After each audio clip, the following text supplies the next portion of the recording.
let's get into talking some sports here. I guess we got to start off with some kind of sadder news. It sounds like yesterday it was reported that Mississippi State head coach Mike Leach was is currently in the University of Mississippi Hospital in Jackson with a some health related issues.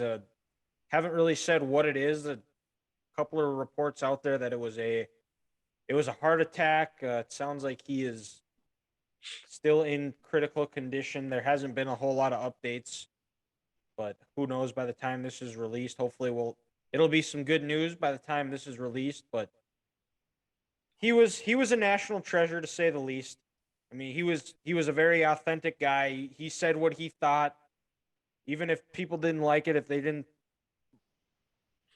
find it politically correct. He was going to tell you the truth. If you didn't like it, oh well. If you were able to and you took it with what he said, you probably were able to take and learn something from it. He was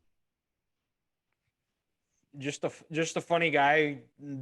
There's countless of interviews throughout on YouTube. You can go check. The marriage advice one is an all timer. The Pac-12 mascots, if they were to get into a fight, another good one. Another good one is the Halloween candy with rankings. Candy corn is trash. Absolutely, Mike. We 1,000% agree with you. And you can't forget about his cameo in Friday Night Lights when he stopped Eric Taylor at a gas station and told him that he needs to go out and find his inner pirate and swing his sword.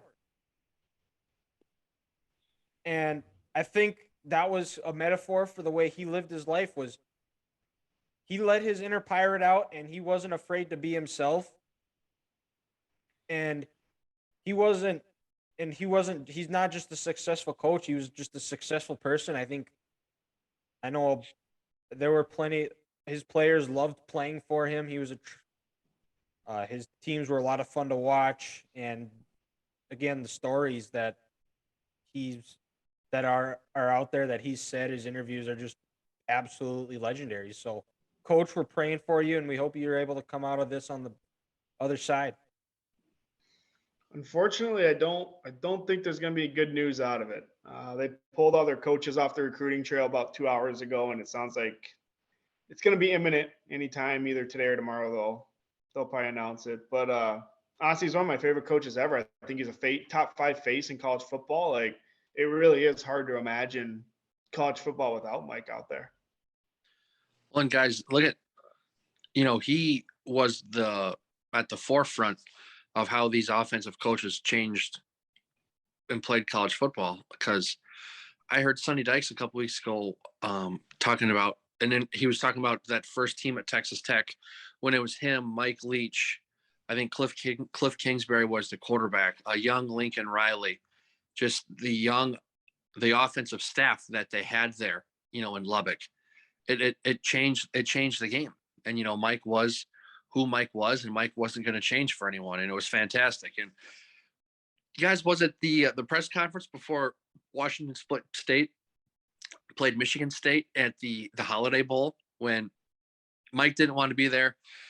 Mark Antonio was given the best, most politically correct answers, and Mike is just sitting there sipping on a cup of coffee, blowing bubbles in, thinking like, it was too hot.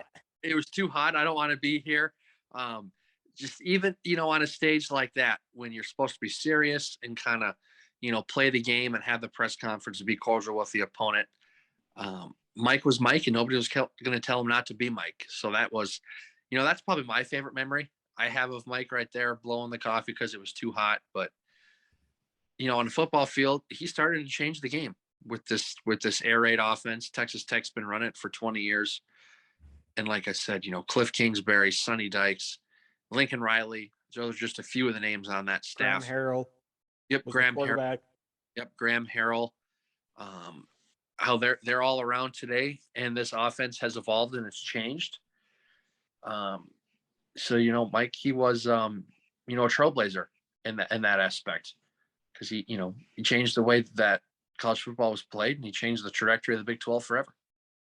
Yeah, and one of the things that he did was, and this is I think Lincoln Riley has told this story is about how they would have receivers run one route an entire practice, like one day of the week. They would have receivers just run go routes where it would just be line up and run goes.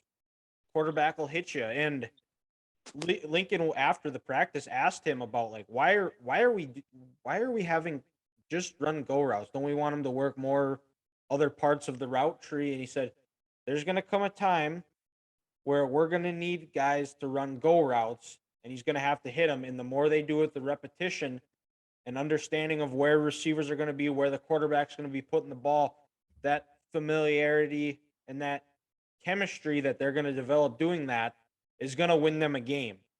And that was in 2000, 2008, I believe, the 2008 season, which, if you guys know which game I'm talking about, Michael Crabtree won the game on a go route from Graham Harrell. Oh, they beat Texas. Yep. That was awesome. That Yeah, was a crazy game.